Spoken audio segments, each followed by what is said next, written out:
This is Jonathan Agger, Fit for Pro Boxing Fans, joined by Peter Fury. It's fight week at Last Shields against Marshall this Saturday. Little press event here on a boat. Peter, how are you finding it? It's enjoyable, you know. I've just seen Tower Bridge. I can see the Shard there. It's listen, London's a beautiful place. Nice to be here. It's the best city in the world, actually. Has this fight taken a while to come around, or has sort of training camp gone quite quick? It's come round quick, you know. Them 3 months, they just start, and then all of a sudden you're here.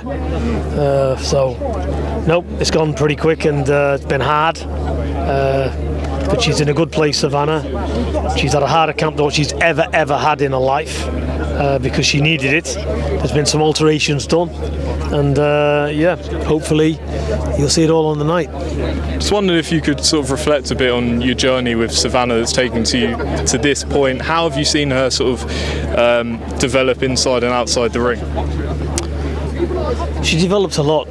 She's obviously got better. You know, she's now a seasoned professional. She's a world champion, which means a lot.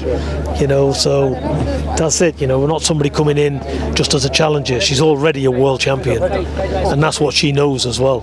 And she knows and she believes ultimately that she's the best fighter on the planet. That's what she believes.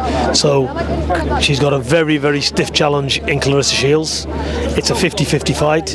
You can never predict the outcomes of 50-50 fights, but Savannah's ready, and with the right tactics she can come through this fight. I know, you know, having interviewed you before, you don't read much into sort of the talk before a fight and all the build up, but obviously you know, it is building into a highly anticipated fight because of the back and forth. What have you made of, I guess, some of the things Claressa said throughout the build up, and saying that, you know, what's Savannah really accomplished?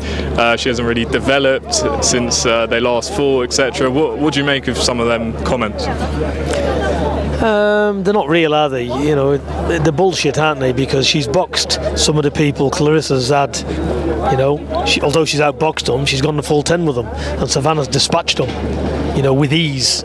So, you know, I don't see where she can say that, but look, people can say what they want. I think Claressa's good for the sport. She speaks well.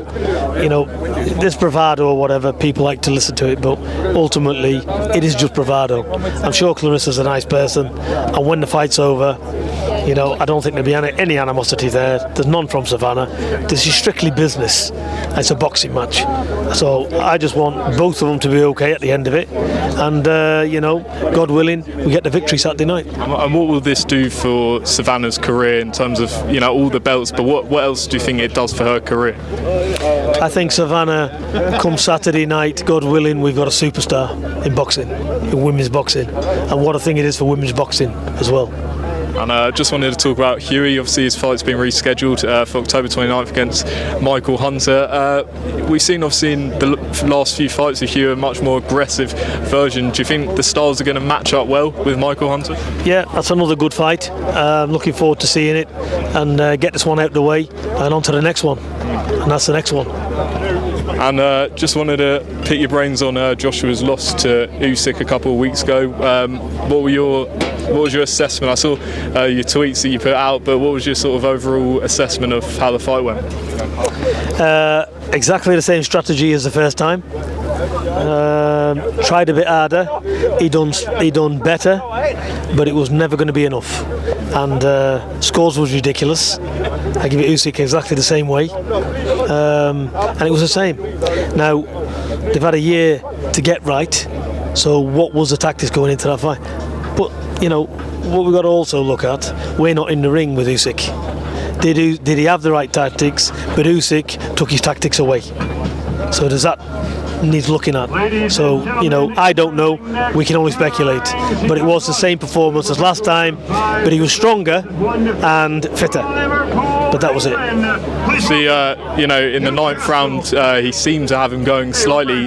From what you saw, was Usyk in trouble at that point, or do you think he wasn't really in trouble? No.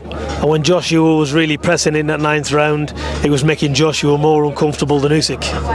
Because, I don't know, but he he took a lot out of Joshua as well, the 9th round. I think he took more out of Joshua than what he'd done of Usyk. Yeah, the pressure was on, and he had a very good round, and I give him the round for sure. But like I say, I keep saying like I say because I've said it all before. But basically, it went the same way as the last one. And for that corner to say after the first 3 rounds, you've got the first 3 rounds in the bag, you've won them. You know, what planet are they on? You know, come Saturday night, if Savannah, I think she's lost a round, and that mic's her, I'll say you're down this round. You need to do this, and this. What's the point in chatting pure bollocks? What are you trying to do? Give the fighter a G up or something? A false reality? We've all got eyes we can see, can't we? Why tell something that's not happening? He was 3 rounds down. That's the reality. So, or am I blind? Does he need more time, do you think, to develop with this training team? Can it be done in one fight?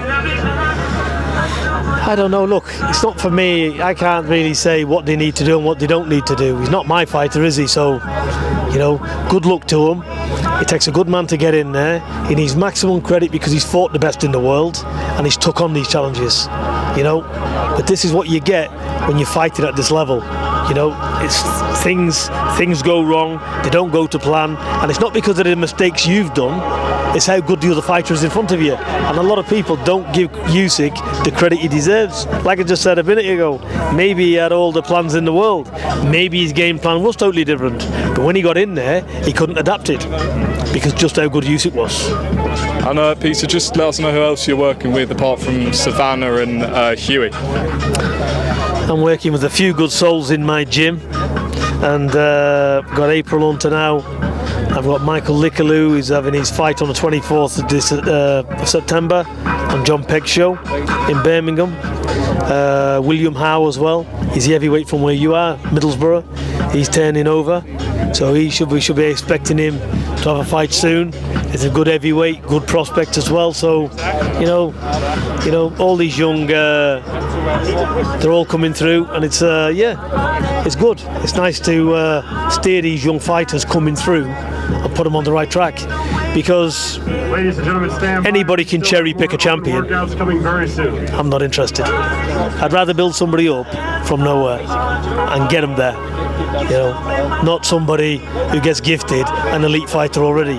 What does that say? It's not really. That's to me, that's just business and money. You know, but for achievements, to take a fighter from ground zero, change him around, let him become an elite fighter, that's an achievement to me. Peter Fury, thanks for your time, and enjoy the rest of the week. No problem. Good speaking with you.